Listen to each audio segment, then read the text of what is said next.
may kwento ang bawat isa na di mo matanto.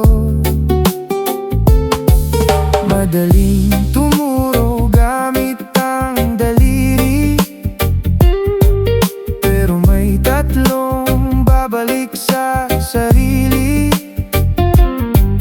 Ang akala mong tama, baka mali pala.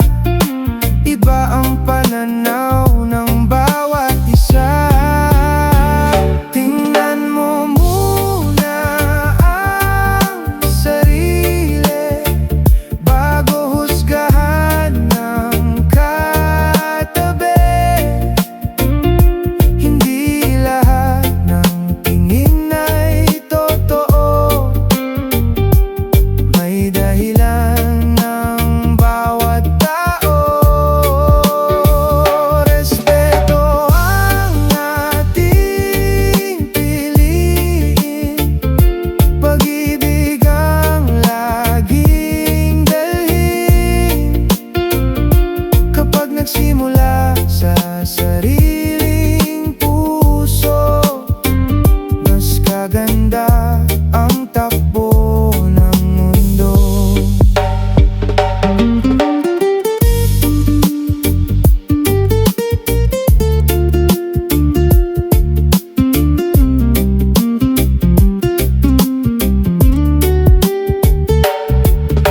Hindi mo alam ang bigat na pasan, ngiti sa labi, luha sa isipan. Kaya bago magbitaw ng salita, isipin kung may masasaktan ka ba. Hoy, hoy, dahan-dahan lang sa panghuhusga. Hindi mo hawak ang buong eksena. Ang tingin mo'y tama, sa iba'y mali pala. Kaya pairalin ang kababaang loob lagi. Dapat unahin ang pagbabago sa sarili. Yan ang tunay na daan para umunlad. Kapag respeto lagi mong inilalahad, mas payapa ang bawat lakad. Tingnan mo muna ang sarili bago husgahan ng katabi. Ang tunay na lakas ay marunong umamin at handang magbago sa sariling damdamin.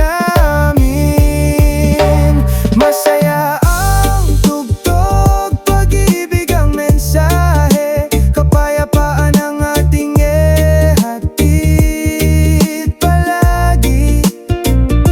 Kapag nagsimula sa sariling puso, mas magiging maganda ang takbo ng mundo. Tingnan mo muna ang sarili bago husgahan ng katabi. Ang tunay na lakas ay marunong umamin at handang magbago sa sariling damdamin. Masaya ang tugtog, pag-ibig ang mensahe, kapayapaan ang ating ihatid palagi.